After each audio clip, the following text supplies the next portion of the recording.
we should have a look at what's going on at Vaal Dam, but we'll do that in a moment.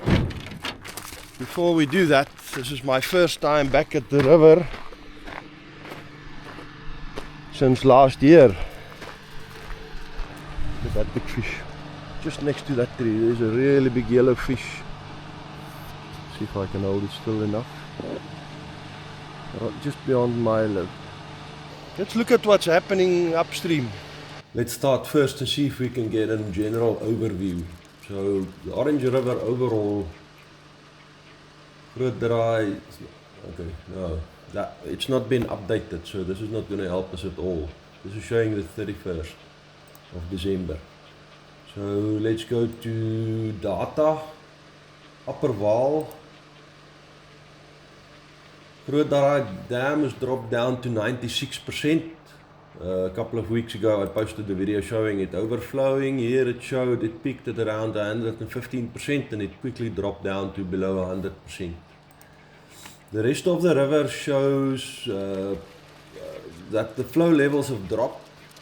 Vaal at gladde drift is still at 387 cubic meters, but the rest of it is pretty much dropped down to almost normal flow.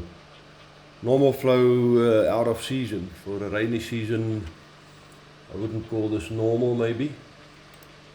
And Middle Vaal, so outflow from Vaal Dam, just a moment, we missed Vaal Dam, Upper Vaal. Vaal Dam itself shows here on the 18th, which is today, 57.5%. That's a huge increase from where it was just 2 weeks ago. Let's just look at the dam itself.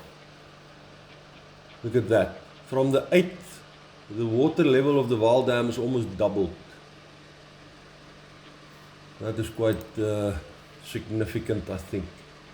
Looking at the rest of so Sterkfontein, we'll look at Sterkfontein another spot.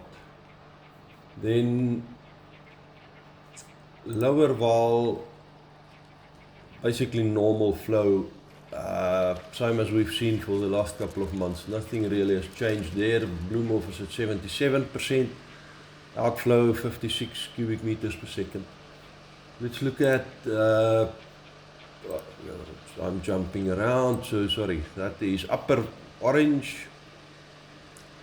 Upper Orange shows some flow at Aliwal Noord, so some rains in Lesotho in the high areas maybe picked it up a little bit, but that's not really significant. Caledon there at 118, outflow from Van der Kloof is 170 cubic meters per second, and Van der Kloof is at 75%, Riep is at 74%.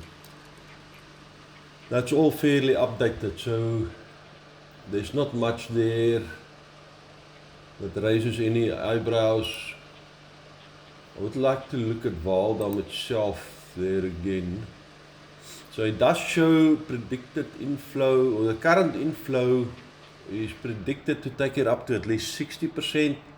We can say that trend would probably extend a little bit and then level off, so I would estimate about 64% as a maximum with the current rainfall. And let's just look at another source to just check what's happening here. So this is not as updated, this is 4 days ago, on the 14th of January. It still shows Vaal Dam below 50%, so this is not as updated. It shows Groot Draai Dam at 103%, which is also outdated. But it does give us a verification at least of roughly where the levels are. Looking at the weather, it looks pretty dry. Kleinpella here, forecast is very dry and hot weather. Let's just look at, I'm just going to pick a couple of spots around the country. Heilbron, no real rains there. Let's just look at the area around there. I don't see anything significant there. And with regards to rain, Maseru, there's a little bit of rain, not much. Groblersdal just to get in the northern, further north and a bit more east. Also hot, dry weather. So I don't see much happening by way of rains.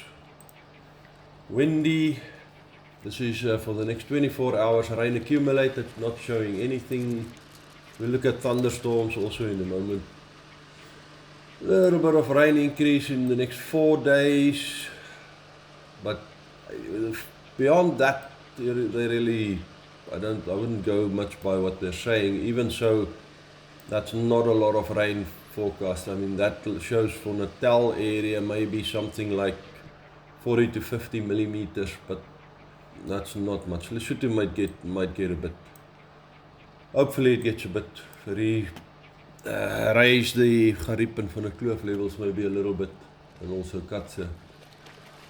So that's about it for the forecasts.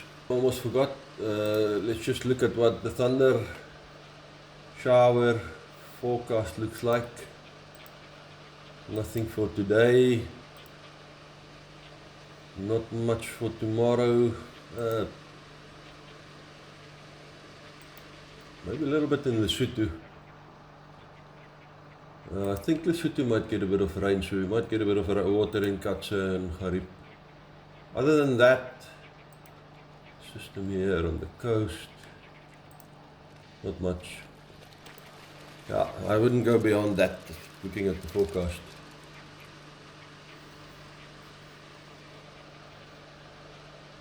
Right, so I still think we're in a dry period. It's just a gut feel based on what I've seen previous seasons.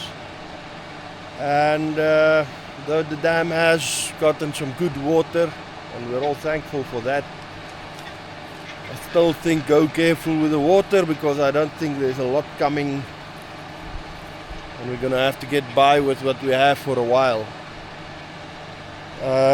So like some of you will probably have seen, I've been on a trip, and I'll obviously post a bit of videos on that. I've been testing these Yeti bottles, and they're really great. They're better than the Stanley, I think, as far as I could figure out. I've put cold water in them about 6-7 hours ago, and the water is still icy cold. Those are the Rocky Mountains in the distance there. And I'm no travel vlogger, so it'll not be your usual travel vlog videos. It'll be just the Bushman lander dealing with snow and that kind of thing. And by the way, I did finally manage to get not on the summer solstice, but close enough to it, I think, before I left for that trip to the Hoyts mine sinkhole. And I did get some good footage of that.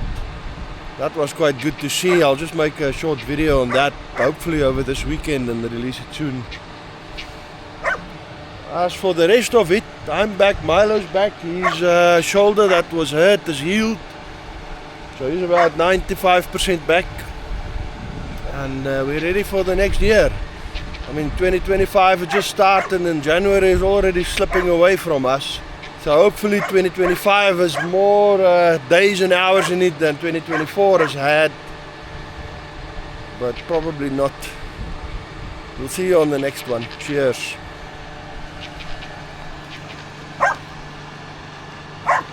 Just look at all the fish. Just standing here, I've spotted a huge number of big fish.